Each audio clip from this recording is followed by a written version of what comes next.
Jangan sampai kecolongan lagi ada ordal ini di Kementerian Koperasi. Mungkin bisa berkomunikasi untuk berkoordinasi dengan PPATK. Apakah ada juga dari ASN di Kementerian Koperasi? Barangkali ada yang terlibat juga. Pak Menteri kalau mau, ya itu nggak bisa diwakilkan. Itu permintaan arus bawah itu. Iya, arus bawah. Pak Wamen ya dengerin. Bu Rike, ya silakan. Saya sebenarnya pengennya ada Pak Menteri, Bu, tapi nggak apa-apa. Atau saya temenin ke belakang? Apa? Assalamualaikum warahmatullahi wabarakatuh. Salam sejahtera untuk kita semua, Om Swastiastu, Namo Buddhaya, salam kebajikan, rahayu. Yang kami hormati pimpinan dan anggota Komisi 6 DPR RI, yang kami hormati dari Kementerian Koperasi, Menteri Koperasi, Wakil Menteri Koperasi dan seluruh jajarannya. Maaf kalau tadi saya agak memaksa untuk minta disebutkan siapa yang hadir terutama di meja depan karena ini adalah rapat resmi dan kita disaksikan oleh seluruh Indonesia begitu. Dan yang kedua karena saya selalu mencatat Pak Wamen, mencatat siapa saja dari kementerian yang hadir, manakala nanti ada hal-hal hil-hil yang mustahil, saya punya catatannya begitu. Anda bicara apa, tanggal berapa, jam berapa. Nah, saya apresiasi dengan presentasi dari Menteri Koperasi tadi dan sangat mengapresiasi karena dari mitra sebelumnya saya kira ini adalah pemaparan yang memaparkan tentang dasar hukum sehingga mungkin tapi nanti kalau boleh pemaparannya dimulai dengan dasar hukum Bapak. Dan saya mendukung pemisahan Kementerian Koperasi dari UMKM, pertama karena ini akan mengubah perspektif kita tentang koperasi yang seolah-olah skala bisnisnya hanya bersifat UMKM begitu. Padahal kalau kita lihat di negara-negara lain, misalnya contohnya adalah koperasi yang kemudian mendirikan salah satu bank yang diperhitungkan di dunia, Rabobank misalnya, lalu kemudian ada Koperasi Fair Price milik National Trade Union Congress atau Federasi Serikat Buruh Singapura, dan ini tentu saja menjadi saya sangat mendukung dan saya sangat gembira akhirnya ada keputusan politik dari pemimpin nasional untuk memisahkan koperasi dari UMKM. Itu yang pertama. Yang kedua, sehingga dasar hukum menjadi pertimbangan yang menurut saya penting, karena kalau kita lihat tidak mungkin kementerian lembaga berjalan tanpa dasar dan payung hukum yang kuat. Dan kalau kita lihat ini sudah dipaparkan di halaman 9, mudah-mudahan nanti di pertemuan berikutnya dasar hukum ini ada di bagian depan. Saat ini dasar hukumnya adalah Peraturan Pemerintah Nomor 7 Tahun 2021 tentang kemudahan perlindungan dan pemberdayaan koperasi masih dengan UMKM begitu. Yang ini, yang PP-nya masih dengan UMKM. Sehingga kehendak yang luar biasa dari Presiden Prabowo ini rasanya kita juga perlu memperbaiki aturan atau regulasi. Saya masuk ke politik legislasi dan politik legislasi kita tentu saja berdasarkan Undang-Undang Nomor 12 Tahun 2011 tentang pembentukan peraturan perundang-undangan. Di pasal 7 ada hierarkinya. Hierarki tentang pembentukan peraturan perundang-undangan dimulai dengan betul sekali di sini Undang-Undang Dasar tahun 1945 pasal 33 ayat 1. Perekonomian disusun sebagai usaha bersama berdasar atas asas kekeluargaan. Ayat 4-nya perekonomian nasional diselenggarakan berdasarkan atas demokrasi ekonomi dan seterusnya begitu. Dan yang luar biasa adalah ini pertama kali kementerian di dalam hierarki pasal 7 ayat 1 tersebut Undang-Undang Dasar, lalu TAP MPR begitu, undang-undang, baru peraturan presiden, Perpu dan sebagai undang-undang atau Perpu, lalu kemudian peraturan presiden dan sampai peraturan daerah. Di ayat 2 hierarki memperlihatkan power dari setiap peraturan perundang-undangan yang di bawah tidak boleh melampaui atau melanggar peraturan perundang-undangan di atasnya. Dan di sini luar biasa, belum pernah ada di dalam rapat atau saya lupa, tapi Kementerian Koperasi di era kepemimpinan Bapak sekarang memasukkan ketetapan MPR nomor 16 MPR RI garing 1998. Karena ini menjadi penting. Tentang politik ekonomi dalam rangka demokrasi ekonomi pada pasal 5, usaha kecil menengah dan koperasi sebagai pilar utama ekonomi nasional. Ini menjadi konsideran hukum menimbang. Saya langsung masuk pada usulan. Politik legislasi, saya bedakan politik legislasi, politik anggaran, dan politik pengawasan. Bapak, kita harus bekerja cepat dalam saya kira 100 hari kerja ini. Ini bisa dikerjakan simultan oleh tim di Kementerian Koperasi.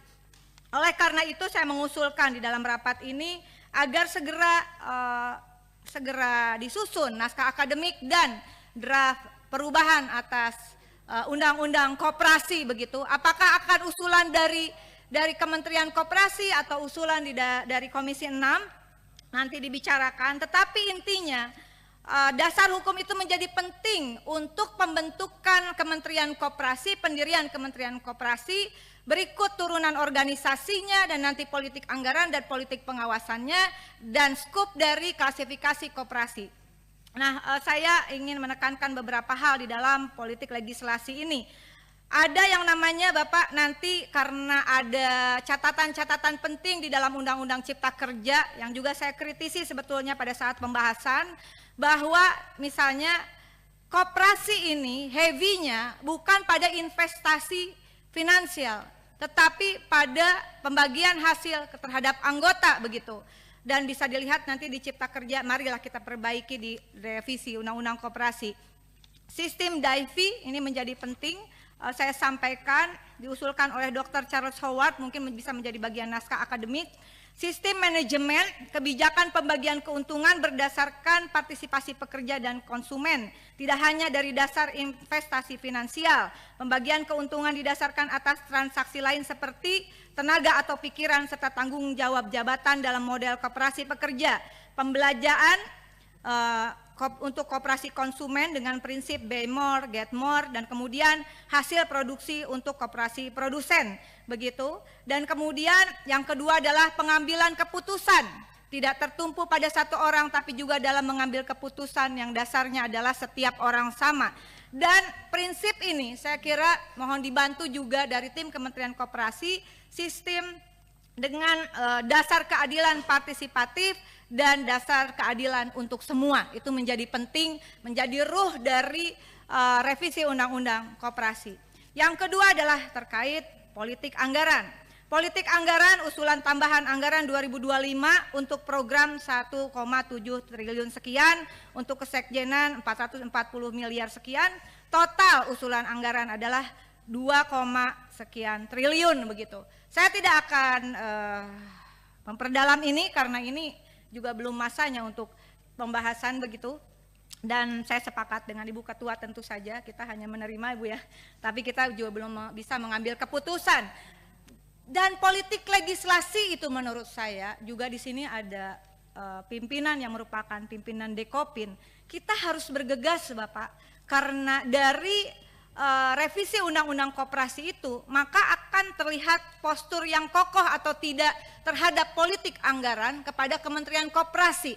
Tidak bisa hanya statement politik. Statement politik itu harus berubah menjadi keputusan politik, norma yuridis berkekuatan hukum tetap, dan karena itu saya setidaknya mudah-mudahan mendapatkan dukungan. Ini kita perjuangkan untuk menjadi program legislasi nasional prioritas setidaknya di 2025. Yang kedua adalah tentang politik pengawasan. Politik pengawasan saya ambil ilustrasi 7 September 2024 ini ada terlilit uang pinjol dan judol, pria asal Bandung curi ratusan ATM nasabah koperasi. Yang kedua 10 Juli 2024 gelapkan uang koperasi untuk judol, remaja asal Banjarnegara bikin sandiwara jadi korban judol. 25 Oktober 2024 PPATK blokir 13.000 rekening dengan total uang di sana sekitar 280 triliun. Dan kemudian tadi sudah disampaikan ada apa tadi namanya tuh? Rentenir ya, rentenir. Tapi saya dalam politik pengawasan ini saya ingin fokus pada pinjaman online ilegal berkedok koperasi. Ya dengan modus mudah, pinjamannya mudah, cepat, biaya besar, bunga tinggi, jangka waktu pinjaman pendek. Fintech lending ilegal ini menggunakan aplikasi website seolah legalitas koperasinya di-approve oleh Kementerian Koperasi UMKM. Nah, Bapak, dari temuan PPATK ini, dan tentu saja jangan sampai kami mendukung agar jangan sampai kecolongan lagi ada ordal ini di Kementerian Koperasi. Mungkin bisa berkomunikasi untuk berkoordinasi dengan PPATK. Apakah ada juga dari ASN di Kementerian Koperasi, barangkali ada yang terlibat juga, atau segeralah mungkin membentuk tim mengenai fintech ilegal atau pinjol berkedok koperasi ini. Apakah ada keterlibatan ordal di dalam mengapprove, ya, dan seolah-olah dia sudah dapat izin pinjol ini. Yang kemudian juga penting adalah ini pinjol itu servernya 22% di Indonesia begitu, sisanya di luar negeri.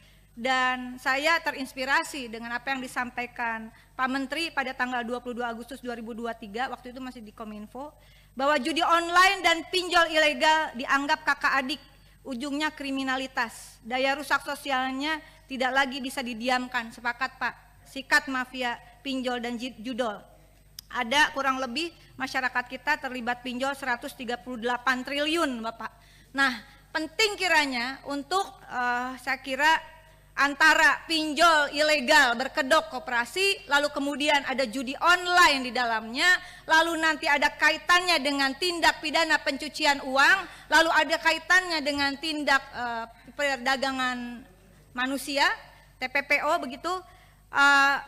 Mohon di awal kita tidak usah berbasa-basi kayaknya, karena Pak Menteri ini lagi jadi sorotan. Ya, dengan adanya ordal di kementerian yang lama, dan saya berharap langkah cepat salah satunya adalah screening Pak di kementerian Bapak, termasuk yang terlibat pinjol or judol, karena di BUMN saja contohnya Indofarma itu terlibat pinjol, pakai uang perusahaan bayarnya. Kemudian judol, apakah ada yang terlibat di dalam judol, atau kemudian dia terlibat sebagai ordal di dalam skema sindikat pinjol berkedok koperasi. Penting Pak, kasih gebrakan Pak, dan ini saya kira program 100 hari kerja, kalau memang ada yang terlibat, langsung pecat Pak, langsung beri sanksi, dan usulkan, saya sudah mengusulkan secara terbuka, sanksinya kepada ASN yang terlibat ke dalam judol adalah Undang-Undang ITE, Undang-Undang KUHP, dan Undang-Undang tentang penyelenggaraan negara yang bebas dan bersih dari korupsi, kolusi, dan nepotisme. Demikian pimpinan, mudah-mudahan memang agak panjang, tapi saya datang pertama karena dikasih terakhir. Mudah-mudahan sebagai penutup, terima kasih Ibu Ketua yang selalu memberi kesempatan. Wallahul muwaffiq ila aqwamit thoriq. Wassalamualaikum warahmatullahi wabarakatuh. Waalaikumsalam. PKB ya. Pak Inengah